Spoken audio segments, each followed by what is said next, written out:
Good morning. So our reading today from the Gospel of Matthew is from Matthew 22, verses 15 to 22. And what we see, what we see here, friends, is this perfect little bite of high drama. And it can be hard sometimes to notice when there's high drama, when there are so many cultural allusions and references that we might not fully understand. Like at the end of this little section of the gospel, it says, when they heard this, they were amazed and they left him and went away.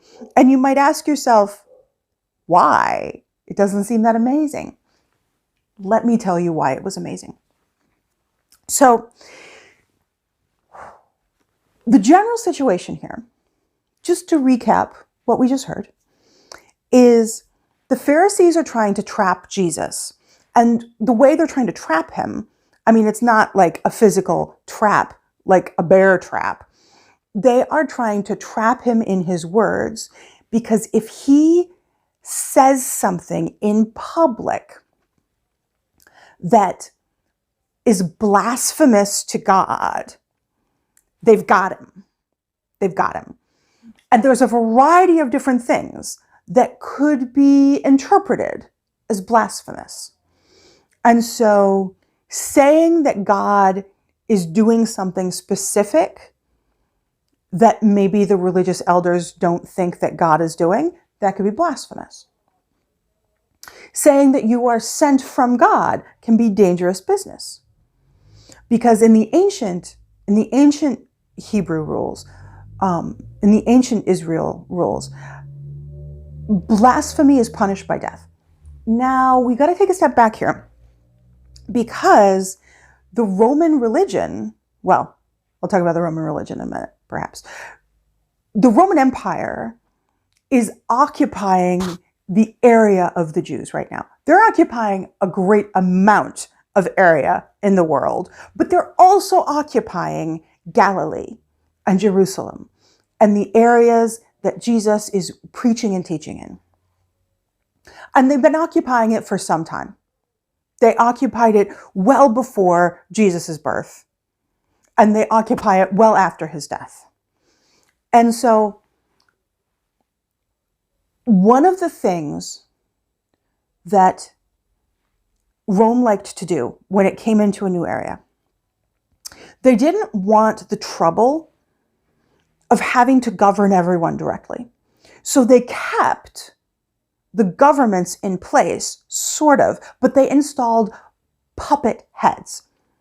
So the head of the governments that they conquered would be answerable to Rome. So there was an Israelite king at this time.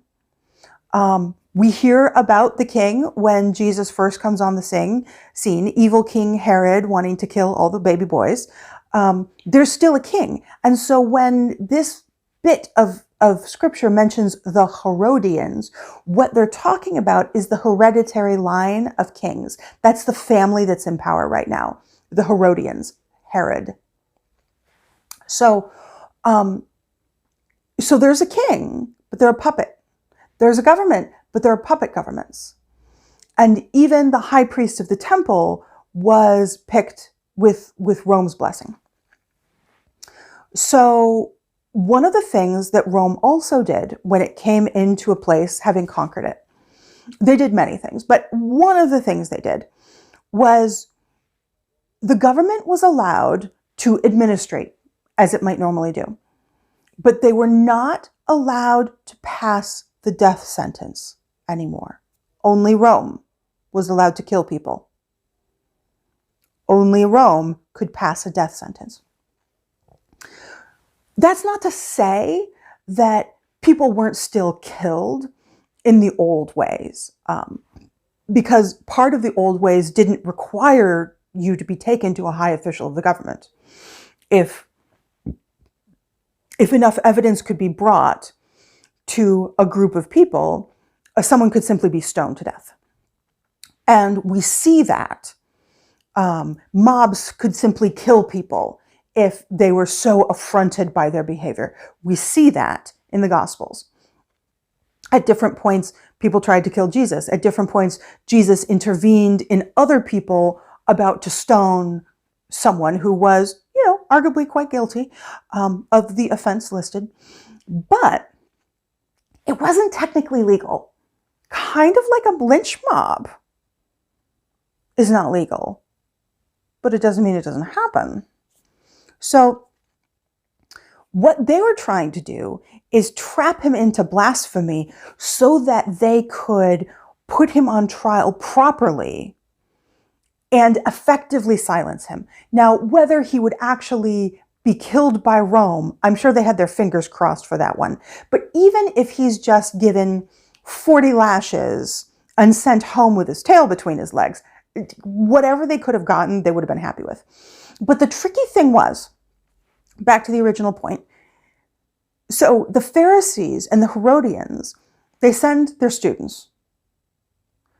They send the baby Pharisees, the would-be Pharisees, the Pharisees in training. They send him to go try to entrap Jesus, in his own words. Now, the tricky thing about this is, this happens several times in the Gospels. And it's clear from the stories that there's several different attempts. It's not just one attempt told several times. And every single time, Jesus comes out on top. Every single time. You can't trap Jesus in his words. He can talk around you. He can talk circles around you. And in fact, that is some of the stuff that Paul later talks about after Jesus' death, that is a gift of the Holy Spirit, to be able to talk circles around someone who wants to trap you. But I digress. So they figure, okay, we've got a great question for him. We've got an absolutely fantastic question, because you can't answer this question and be in anybody's good books. We're going to ask him about the tax for Rome.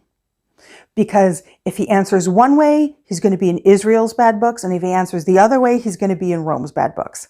We got him this time. So they ask him about the tax. And when Jesus asked to see the coin, this is key. This is key. Because the Jews had a rule, and it was a hard and fast rule. You do not make a graven image. It's not just that you do not make a graven image of God. You do not make a graven image. Now, this is not necessarily like you can't paint a picture or you can't draw something, but graven image, like literally cast in metal. You don't put people's faces on coins. That's a graven image. You don't make idols engraved. You don't carve them out of wood and say, here is your God. You don't cast them in metal and say, here is your God. You do not make a graven image. So this is obviously not one of the rules of Rome. And is not one of the rules of many other cultures, but it is a hard and fast Jewish rule. And so part of Roman culture was that there was a census, and the census was to allow for better taxation and more efficient taxation. And everybody paid their taxes. And this was a bone of some contention because, Roman overlords. But you couldn't pay your tax, your Roman tax. You couldn't pay that in the local currency. You had to pay that in the Roman currency. And the Roman currency contained graven images. So it would be arguably a sin to have anything to do with the currency, to touch it. It would be arguably a sin. But you can't pay your taxes to Rome without handling this currency. And so if Jesus says, no, let's see, is it lawful to pay taxes to the emperor or not? So what they're really asking is it a sin to handle the currency? Now, if Jesus says, yes, it is a sin to handle the currency, then he's talking sedition against Rome because he's telling people to not pay their taxes. And that would get him killed.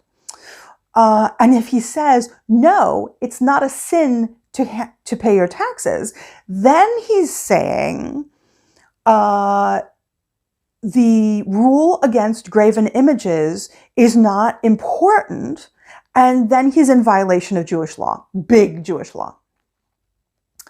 And what he says instead is, show me a coin. And they show him a coin. And he says, whose image is that and whose name? And they look at the coin and say it's the emperor's, because, it's the emperor's head and it's the emperor's name. And he's making them answer the questions at this point. And then he says, give to the emperor the emperor's, the things that are the emperor's, and give to God the things that are God. Now, this references the idea of what a graven image is. A graven image is hollow. It's empty. It's meaningless. It's worthless. And people put their ideas into it, but in reality, it means nothing, and it just confuses people. And it defers their attention from what is real. That's the kind of feeling behind the rule about no graven images. And so what Jesus is saying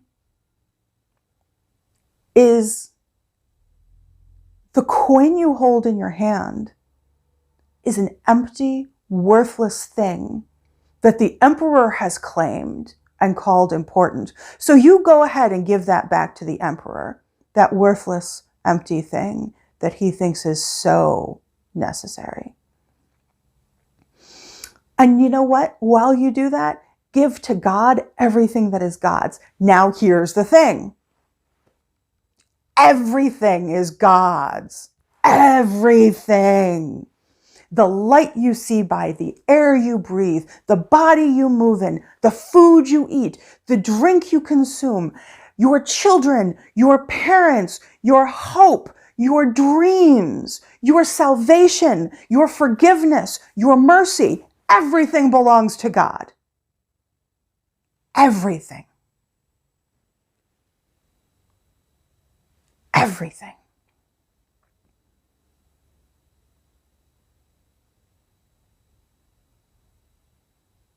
And there was nothing objectionable about his answer.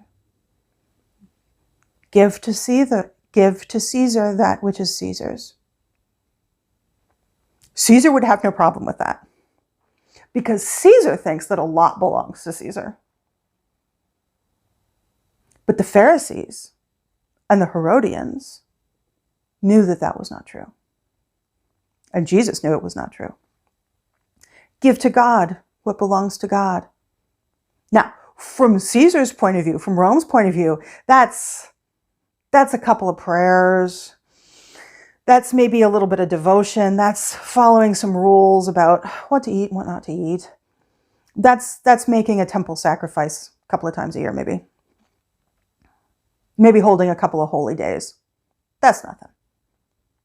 But the Pharisees and the Herodians and Jesus knew, and anyone listening knew, that the one true God, in whom we live and move and have our being, the creator of all reality, there's nothing that does not belong to God.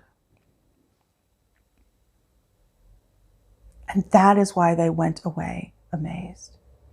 They hope to trap him in an idea of what is right and what is wrong, what is sin and what is not sin. And, I got to be honest, we get all caught up in that. What's right, what's wrong, what's good, what's bad, what's a sin, and what's not a sin.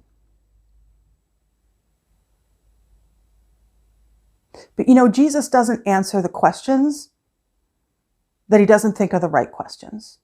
He turns them around and shows you what the real answer is to the right question.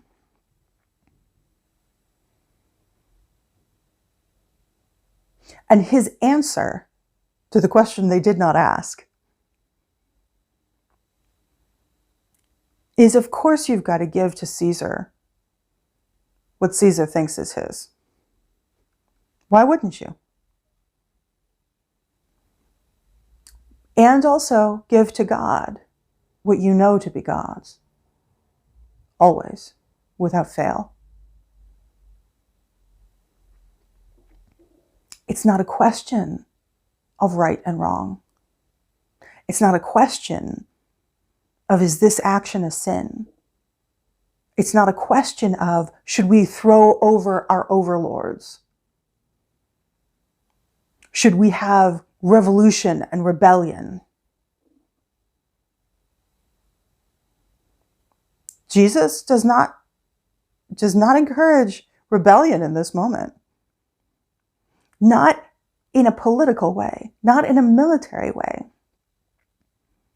But Jesus seems to always rebel when someone tries to put him or God in a box.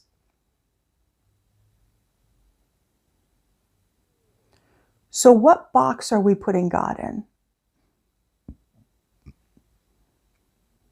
How are we like the Romans? Saying, well, you got to give God what belongs to God. So that's a little bit of prayer, it's a little bit of devotion, it's a little bit of money.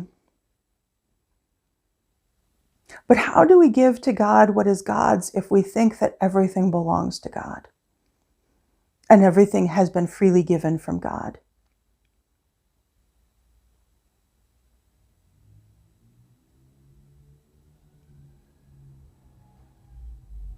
Now that's an interesting question. Amen.